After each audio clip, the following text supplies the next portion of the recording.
Assalamualaikum warahmatullahi wabarakatuh. Selamat pagi anak-anak, kembali lagi di pelajaran IPA. Pada hari ini, bagaimana kabar kalian? Bapak harap kalian sehat selalu. Sebaiknya sebelum belajar, Bapak persilahkan kalian untuk berdoa dulu. Pada pembelajaran hari ini, kita akan membahas mengenai sistem pernapasan manusia dan gangguan pernapasan manusia. Adapun tujuan pembelajaran pada hari ini, yang pertama, kalian diharapkan dapat mengidentifikasi mekanisme pernapasan pada manusia, baik pernapasan dada maupun pernapasan perut. Yang kedua, memahami frekuensi dan volume pernapasan manusia. Dan yang terakhir, kalian dapat menjelaskan macam-macam gangguan sistem pernapasan manusia. Perhatikan gambar tersebut. Menurutmu, sedang apakah orang tersebut? Ya, orang tersebut sedang bernapas. Tahukah kamu, pada saat sedang bernapas terjadi dua mekanisme, yaitu menghirup udara, bahasa kerennya inspirasi, dan menghembuskan udara, bahasa kerennya ekspirasi, yang melibatkan pertukaran udara antara atmosfer dan alveolus paru-paru. Jadi diingat ya anak-anak, pada saat bernapas terjadi dua mekanisme, menghirup udara dan mengeluarkan udara kembali. Sekarang kita masuk lebih jauh. Perhatikan gambar tersebut. Ini adalah proses pernapasan dada. Ada inspirasi dan ekspirasi. Kita lihat bagaimana mekanisme pada saat proses inspirasi. Udara masuk melewati rongga hidung, diteruskan tenggorokan menuju ke paru-paru. Apa yang terjadi? Tulang rusuk terangkat karena kontraksi otot antar tulang rusuk. Jadi pada saat menghirup udara, rongga dada atau paru-paru mengembang karena terisi udara, dan volume rongga dada membesar hingga tuh yang panahnya ke bawah ya. Ini terjadi namanya inspirasi. Setelah itu udara keluar. Pada gambar sebelahnya, volume rongga dada mengecil ke atas lagi dan tulang rusuk turun karena otot antar tulang rusuk berrelaksasi. Jadi udara keluar kembali hingga otot dada atau di paru-paru udaranya berkurang ya. Itu jadi ini proses pernapasan dada. Selanjutnya pada pernapasan perut, pada saat proses inspirasi, udara masuk lewat rongga hidung diteruskan menuju paru-paru. Apa yang terjadi? Otot diafragma kontraksi, diafragma mendatar, volume rongga dada membesar. Seperti itu ya gambarnya. Pada saat udara keluar, otot diafragma relaksasi, menyusut kembali. Otot perut kontraksi, jadi otot perut itu ke atas lagi ya. Diafragma melengkung ke rongga dada, volume rongga dada mengecil. Jadi seperti ini proses pernapasan pada perut ya. Proses pernapasan perut maksud Bapak. Jadi dapat disimpulkan, satu kali pernapasan terdiri atas satu kali inspirasi dan satu kali ekspirasi. Berdasarkan aktivitas otot pernapasan, pernapasan dengan membesarkan dan mengecilkan volume rongga dada disebut pernapasan dada. Sebaliknya, membesarkan dan mengecilkan volume rongga perut disebut dengan pernapasan perut. Jadi itu yang harus kita ingat ya mengenai inspirasi dan ekspirasi dan pernapasan dada dan pernapasan perut. Dapat dipahami anak-anak sampai sini? Bapak harap kalian dapat memahami ya yang namanya inspirasi dan ekspirasi serta pernapasan dada dan pernapasan perut. Sekarang kita akan membahas mengenai faktor yang mempengaruhi frekuensi pada pernapasan. ada beberapa hal di sini, ada 5 yang kita bahas. Yang pertama, umur. Pada umumnya, semakin bertambah umur seseorang, maka semakin rendah frekuensi pernapasannya. Hal ini berhubungan erat dengan makin berkurangnya proporsi kebutuhan energinya. Jadi, semakin kita menjadi tua, semakin frekuensi udara yang kita butuhkan semakin sedikit. Jadi, maklum, kalau olahragawan dia semakin tua, maka fisiknya semakin lemah karena frekuensi pernapasan di paru-parunya semakin sedikit, energi yang dihasilkan juga sedikit. Selanjutnya, jenis kelamin. Pada umumnya, laki-laki lebih banyak bergerak sehingga lebih banyak memerlukan energi. Kebutuhan oksigen dan produksi CO2 atau karbon dioksida pada laki-laki juga lebih tinggi. Hal ini menunjukkan bahwa proses metabolisme pada laki-laki jauh lebih tinggi daripada perempuan. Selanjutnya, suhu tubuh. Pada suhu tubuh ini, semakin tinggi suhu tubuh, maka semakin cepat frekuensi pernapasannya. Hal ini terjadi karena adanya peningkatan proses metabolisme di dalam tubuh, sehingga diperlukan peningkatan pemasukan oksigen dan pengeluaran CO2. Jadi, kalau kita sedang sakit, kita memiliki suhu tubuh yang tinggi, itu sistem pernapasan kita semakin cepat ya. Selanjutnya, posisi tubuh. Posisi tubuh sangat berpengaruh terhadap frekuensi pernapasan. Hal ini berkaitan dengan beban yang harus ditanggung oleh organ tubuh. Pada saat tubuh berdiri, otot-otot kaki akan berkontraksi untuk menghasilkan tenaga yang dibutuhkan tubuh untuk tetap tegak berdiri. Sedangkan pada posisi tubuh duduk atau berbaring, beban berat tubuh disanggah oleh sebagian besar tubuh, sehingga tubuh tidak membutuhkan banyak energi. Dengan demikian, frekuensi pernapasannya rendah. Yang terakhir, ada namanya kita berkegiatan atau aktivitas tubuh. Dalam hal ini, orang yang melakukan aktivitas memerlukan energi lebih banyak dibandingkan dengan orang yang tidak melakukan aktivitas seperti duduk, santai, atau tiduran. Ketika tubuh memerlukan banyak energi, maka tubuh perlu lebih banyak oksigen sehingga frekuensi pernapasan meningkat. Jadi ini ya penjelasan mengenai faktor yang mempengaruhi frekuensi pernapasan. Jadi ada 5, ingat ya anak-anak. Sekarang kita masuk pada volume udara pernapasan. Bisa diperhatikan grafik tersebut. Secara umum, volume total paru-paru kita sekitar 4.500 cc. Kapasitas vitalnya 3.500 cc. Jadi yang harus betul-betul terpenuhi itu tidak boleh kurang dari 3.500 cc. Dibagi lagi, jadi 3.500 cc itu terdiri dari 500 cc tidal, volume cadangannya 1.500 cc nya cadangan expirasi, dan volume sisanya adalah 1000 cc, sehingga totalnya 4.500 cc.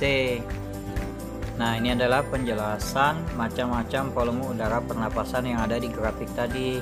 Volume tidal, volume ini adalah udara yang dihirup dan dihembuskan dalam keadaan biasa. Tadi totalnya 500 cc. Selanjutnya, volume cadangan inspirasi adalah udara sebanyak 1.500 cc yang masih dapat dihirup lagi dengan cara inspirasi yang maksimum setelah inspirasi biasa. Selanjutnya, volume cadangan ekspirasi sama sebanyak 1.500 cc yang dapat dihembuskan lagi pada keadaan ekspirasi maksimum dengan mengerutkan otot perut kuat-kuat. Yang terakhir adalah udara residu. Udara residu sebanyak 1000 cc yang tidak dapat dihembuskan lagi dan menetap pada paru-paru. Ini totalnya adalah 4500 cc untuk kapasitas setiap orang pada paru-parunya. Selanjutnya pembahasan mengenai gangguan sistem pernapasan pada manusia. Yang pertama, gangguan sistem pernapasan manusia yang pertama adalah influenza. Penyakit influenza disebabkan oleh virus dan mudah sekali menular. Penularan bisa melalui kontak langsung ke cairan atau melalui cairan yang keluar dari penderita saat batuk atau bersin. Saat flu, hidung dipenuhi lendir sehingga mengganggu pernapasan. Jadi ini ya, influenza. Selanjutnya ada faringitis, adalah infeksi pada faring oleh kuman penyakit seperti virus, bakteri maupun jamur. Keluhan utama pada penyakit ini adalah nyeri tenggorokan. Sering disebabkan oleh infeksi virus, namun dapat juga disebabkan oleh bakteri, sehingga untuk penanganannya dibutuhkan antibiotik. Beberapa kasus faringitis disebabkan oleh alergi atau iritasi pada tenggorokan.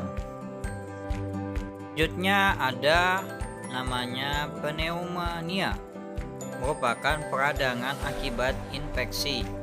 Batuk, berdahak, demam, dan sesak napas adalah gejala umum dari pneumonia. Ciri lain dari penyakit ini adalah dahak kental yang dapat berwarna kuning, hijau, coklat, atau bernoda darah. Jadi, penyakit ini menginfeksi pada bagian bronkiolus dan alveolus. Jadi, pada paru-paru penderita pneumonia terdapat cairan yang kental. Cairan itu dapat mengganggu pertukaran gas pada paru-paru, sehingga oksigen diserap oleh darah menjadi kurang. Penyakit ini dapat menular melalui udara ketika penderita batuk maupun bersin. Oleh karena itu, saat saudaramu atau kamu yang dirawat di rumah sakit sebaiknya menggunakan masker. Penanganannya dapat dilakukan dengan memberikan antibiotik atau obat pembuat saluran napas menjadi lebar, bronchodilator namanya, atau terapi oksigen dan penyedotan cairan dalam paru-paru. Itu untuk penanganan dari penyakit ini. Yang diserang itu adalah paru-paru ya anak-anak. Selanjutnya gangguan pada sistem pernapasan, ada penyakit namanya TBC, merupakan penyakit yang disebabkan oleh bakteri Mycobacterium tuberculosis. Bakteri ini menyerang paru-paru dan menimbulkan bintil-bintil pada dinding alveolus. Karena ada bintil-bintil tersebut, proses difusi oksigen terganggu. Penderita TBC juga sering mengalami batuk darah. Nah, itu gambarnya ya, kalau TBC ada bintil-bintilnya. Kalau paru-paru normal di sebelah itu bagus ya. Jadi gejala dari penyakit TBC ini yaitu mudah lelah, berat badan turun drastis, lesu, hilang nafsu makan, demam, berkeringat di malam hari, sulit bernapas, sakit pada bagian dada, dan batuk darah.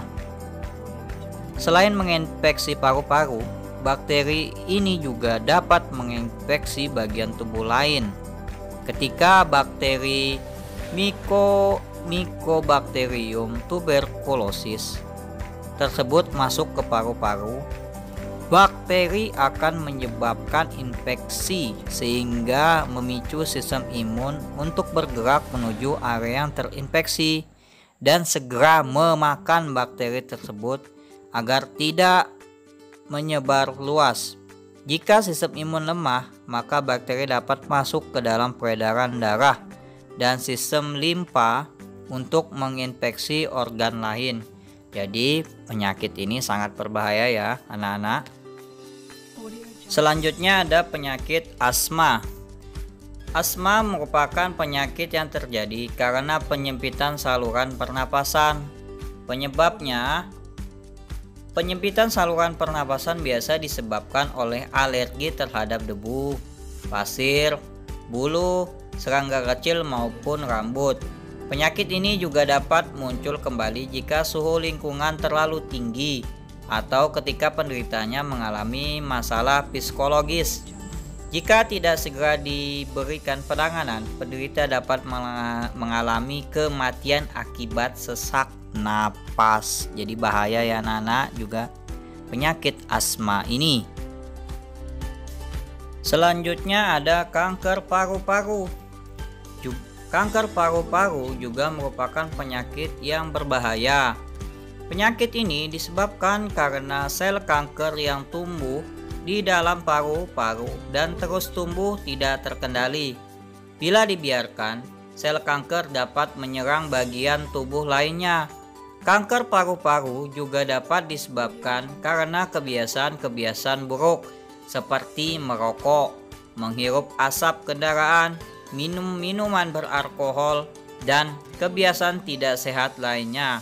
Jadi masih mau merokok dan minum minuman beralkohol. Bapak sarankan kalau bisa janganlah kalian mendekati rokok dan alkohol, karena selain itu merusak diri kalian, di dalam agama juga tidak dianjurkan. Jadi sayangilah diri kalian ya anak-anak. Selanjutnya ada namanya asfiksi. Asfiksi merupakan gangguan pengangkutan oksigen ke jaringan tubuh. Asfiksi disebabkan karena hemoglobin darah mengikat komponen selain oksigen seperti karbon monoksida. Karena daya ikat Hb lebih tinggi terhadap karbon dioksida, maka karbon dioksida akan lebih berpotensi untuk masuk ke dalam tubuh. Jadi ini menyebabkan penyakit asfiksi anak-anak. Ini juga berbahaya bagi kondisi tubuh kita. Selanjutnya ada namanya penyakit bronkitis, yaitu gangguan pada cabang trakea bronkus akibat infeksi. Infeksi ini akan menyebabkan penderita menghasilkan lendir yang menyumbat bronkus, sehingga penderitanya dapat mengalami sesak napas. Yaitu lihatin ya, bronkus normal itu di dalamnya tidak ada lendir, sedangkan bronkitis itu adalah ada lendir di dalamnya yang berwarna kuning itu pada gambar. Itu juga akan bisa menghambat udara yang masuk di dalam tubuh kita. Jadi penting bagi kita untuk selalu menjaga kesehatan. Itulah penjelasan materi pada hari ini. Adapun kesimpulan dari pembelajaran hari ini bahwasanya mekanisme pernapasan dapat dibedakan menjadi pernapasan dada dan pernapasan perut. Pada pernapasan dada melibatkan kontraksi dan relaksasi otot-otot antar tulang rusuk bagian luar. Pada pernapasan perut melibatkan kontraksi dan relaksasi otot diafragma. Adapun frekuensi pernapasan pada manusia dipengaruhi oleh beberapa hal. Yang pertama, jenis kelamin, posisi tubuh, kegiatan tubuh, umur, dan suhu tubuh. Selanjutnya, volume udara yang digunakan pada proses pernapasan dikelompokkan menjadi beberapa macam. Yang pertama ada namanya volume tidal dengan kapasitas 500 cc. Ada namanya volume cadangan ekspirasi 1500 cc. Selanjutnya ada volume cadangan inspirasi yaitu 1500 cc dan volume residu yaitu 1000 cc. Adapun gangguan pada sistem pernapasan manusia antara lain ada namanya asma, ada pneumonia, ada TBC, ada faringitis, tonsilitis, influenza atau flu, kanker paru-paru, dan sebagainya. Jadi dari kesimpulannya hari ini, kita harus juga pandai-pandai bersyukur karena kita masih diberi kesehatan jasmani maupun rohani. Bayangkan anak-anak, kalau kalian ke rumah sakit, ada orang terbaring di rumah sakit menggunakan selang oksigen. Tanpa selang oksigen mereka susah bernapas. Bayangkan itu. Kalian tahu selang oksigen itu tidak murah. Pada saat sakit, oksigen yang biasa kita dapat dengan percuma itu akan bayar. Makanya sakit itu tidak enak menurut saya ya. Jadi tapi tetap disyukurin juga, karena sakit itu juga dapat menghapus dosa. Jadi mumpung kita sehat, jagalah diri kita, pola makan kita, gaya hidup kita. Ingat anak-anak, jangan merokok dan minum minuman yang beralkohol, karena itu tidak baik buat kita dan buat keluarga kita.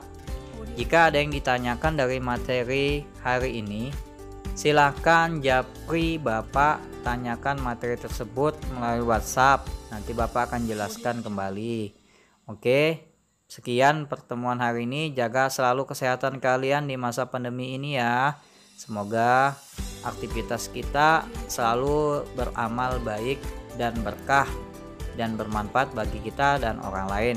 Bapak ingatkan kembali, yang belum subscribe dulu agar channel ini terus dapat berkembang dan Bapak semakin semangat membuat video-video pembelajaran selanjutnya. Bapak akhiri, Assalamualaikum warahmatullahi wabarakatuh.